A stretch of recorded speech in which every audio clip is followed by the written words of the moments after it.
It was reported about a month ago that 2012 Cup Series champion Brad Keselowski had been offered not only a role as a driver at Roush Fenway Racing, but an ownership position as well. And today it is being reported that it is a done deal. Neither team has confirmed it. Driver Keselowski has not confirmed it, but we are going to talk about the report, talk about what's going on, and I'm going to give you as much information as I can. Brad Keselowski, as I just said, the 2012 Cup Series champion, has 35 wins in his Cup Series career, has raced for Team Penske since 2010, has 34 of his 35 career wins with Team Penske. When you think of Brad Keselowski, you think of Team Penske. When you think of Team Penske, you think of Brad Keselowski, because that's how it's been for the past decade. Those two have gone together. Brad's driven the number 2 Miller Lite car. Everyone knows when you say Brad Keselowski, you think of the number 2 Miller Lite car, right? Well, obviously the Miller Lite thing kind of went away, and then, it's discount tire now. That we're getting way off track, but the point being, whenever I say Brad Keselowski, you think of the 2-car, Roger Penske, you think of all of that. And when I say Team Penske's NASCAR team, you think of Brad Keselowski.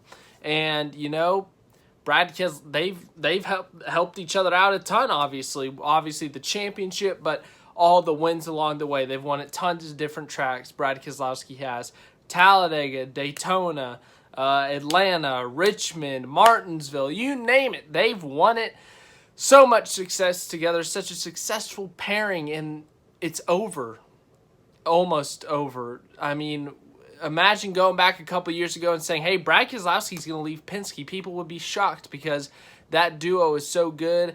It's just a shock. It would have been a shock. But, as time has gone on, we've seen that there hasn't been, tension in, a bad way, oh, I hate you kind of way. But you could kind of tell the relationship was going down, and it was getting closer to an end, as I guess that's one way to put it. But, last year I think was a huge sign of that, because Brad Keselowski was set to be a free agent last year at the end of 2020, but around July, August, they announced an extension with Keselowski, but it was only 1 year. COVID may have played a factor into that. It may not have. I don't know. But it was only a 1-year deal. It was less than Keselowski wanted. Keselowski wanted long-term, locked in. I want to be locked in for the long term, basically, and he didn't get that. Penske didn't give him that. And now looks like Brad Keselowski, he might have been in the same situation this year. I don't know. But he might have said, Roger Penske, if you don't give me a long-term deal, I will leave. And that might have been what happened. I don't know yet. But let's get into the details of the current report that is going around. Right after, in May, when it was first reported about the Keselowski thing, Keselowski to Roush, Bob Pockers, I believe he did say that he had talked to some people close to the situation and he thought it was a done deal. But now it is being reported by Adam Stern that this is close to being a done deal. Roush Fenway has told partners that it has a done deal with Brad Keselowski to become driver and co-owner starting in 2022. Per sources, though, has held off on announcing in deference to Team Penske. Jim Utter first reported in May that Keselowski was considering the offer. Obviously, it's a big deal. We talked about it, as I said, May, so that was about a month ago. We talked about this, and, it was kind of surprising, You look at the current situation at both of these teams. You look at Team Penske. All 3 of their drivers have won this year. Ryan Blaney won at Atlanta. Logano won at Bristol Dirt, and Keselowski won at Talladega. They're a winning program. They had 2 cars in the championship 4 last year. Keselowski had 4 wins last year. Logano had 4 wins last year, I think, 3 or 4. And Blaney still had a win last year. So, Team Penske is really good. They make the playoffs every year with all of their cars. They win with all of their cars every year. Whereas Roush Fenway the past few years has not been that great. Maybe one of their cars gets in the playoffs on points and the other one misses.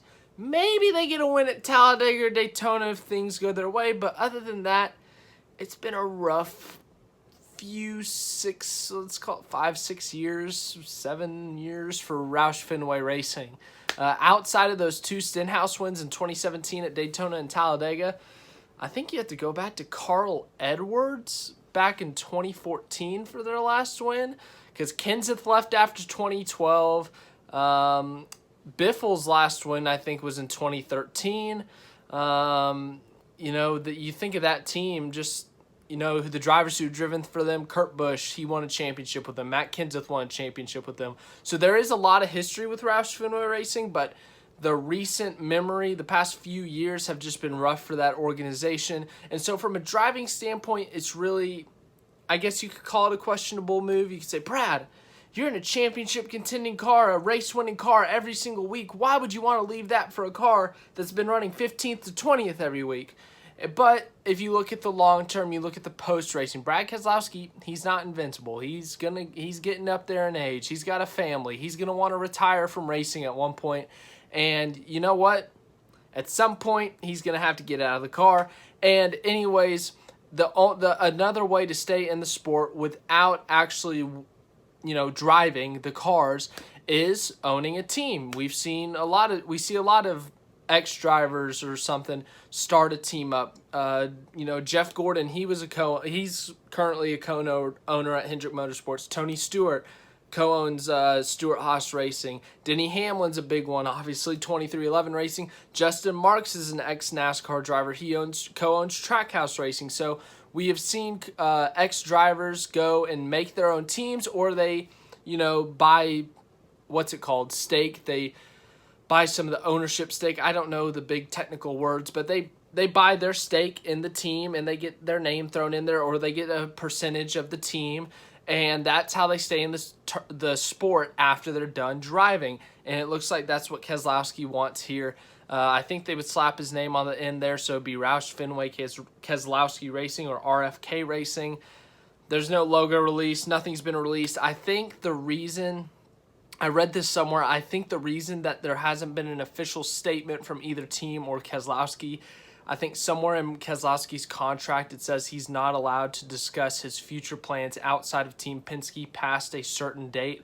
I don't think we've reached that date. I don't know when that date is, but I've read that there's something in his contract that says he is not allowed to discuss his future plans until a certain date. I'm assuming it's going to be like the beginning of a month, July 1st, August 1st, maybe even September 1st. I don't know, but we will not get that until Team Penske allows Keselowski to announce that. But we've seen some interviews the past few weeks. Reporters have been asking about it. All three sides asked Brad Keselowski directly. My light just went out mid-video. Lovely. But anyways, Brad Keselowski has been asked directly about it by reporters. Team Penske officials have been asked. Roush Fenway representatives have been asked. And, they're not allowed to say anything directly. But from my perspective, from what I saw in some of these videos, like, they asked the Roush Fenway guy, and he started to smile a bit. And I was like, if that's not telling us that Brad Keselowski is locked in there, I don't know what is. Brad, he tried his best to kind of stay chill. He kind of laughed it off and stuff and made a joke or something. But, yeah, man, I would have never guessed this, but it does raise some questions outside of Brad Keselowski. Obviously, Brad Keselowski going over there. Would they add a third car for him, or would they boot Ryan Newman out and put Keselowski in the 6th car? I don't know what they would do. I don't know what Ryan Newman's contract situation is. I think Ryan Newman still wants to race for a bit. I think he likes Roush Fenway Racing. He's helped Roush Fenway Racing out a ton, made the playoffs in 2019 with them. So I think that he wants to stay if he can, but I don't know what the money situation is at Roush Fenway. Remember, they used to be a 4-5 car team at one point before the charter system, so they used to have more than just the 2 cars that they have now. I think Chris Buescher is locked in. He's doing pretty good this year. He's in the playoffs. He's 24 points above the cut line. Newman is, I think, 70 points out of the playoffs right now. But, Roush Fenway, they've been all right this year. Buescher got that stage win at Homestead, but nothing out of this world. But I think Buescher's going to for sure be there next year. Newman is a toss-up. I really don't know what they're gonna do. If they add a third car, obviously Newman's staying. But if Brad Keselowski does come in and Newman gets booted out and they keep the 2-car team, then where does Newman go? Does he go to a different team? Does he retire? Does he run part-time? I don't know. And then as for the Team Penske perspective, you have to fill in a car now. You got contracts. Matt DiBenedetto, he has an option on his contract from Team Penske. Could they pick that up and say, hey, we're going to keep you in the 21 another year, and we're going to put Austin Cindric in the 2? Or if they think Matt DiBenedetto is ready for the 2, would they move him up? Or would they take an outsider? Would they go look for someone else to put in that 2 car before Austin Cindric is ready to make the jump to the Cup Series Team Penske number 2 car? Lots of questions are going to be asked. Lots of questions will be answered at some point, I promise, because, when there are questions about free agency and who's going to drive what, questions have to be answered at some point. So I don't know when those questions are going to be answered. I don't know when the official announcement's going to be, but I do know that it is now being reported that Roush Fenway has told their partners that it is a done deal.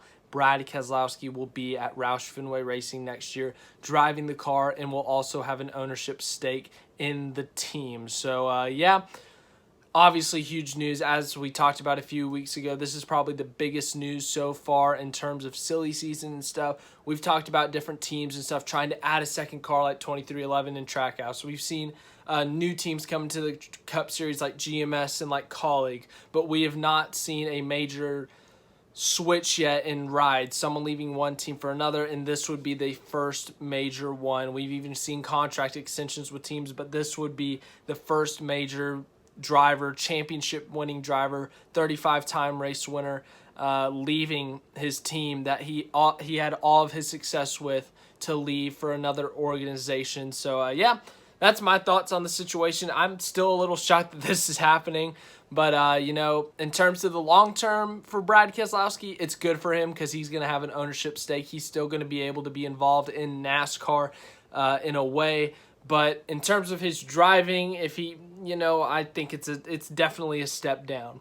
As I said, Team Penske, they're a championship-winning organization. They had 2 cars in the championship for last year. One of them was driven by Keselowski. They won 7-8 races last year as a team. All their drivers went to victory lane. All their drivers have gone to victory lane this year. Roush Fenway Racing hasn't been to victory lane since 2017. So, yeah, obviously, Brad Keselowski, I think he can help them tremendously. As I said, championship-winning driver, future Hall of Famer. He's going to be able to help them out a ton from every different aspect, from the driving aspect, from helping the team, helping throw out ideas. He's going to be able to help that team so much. So I think Roush Fenway's got a huge win on their side, getting Keselowski in there.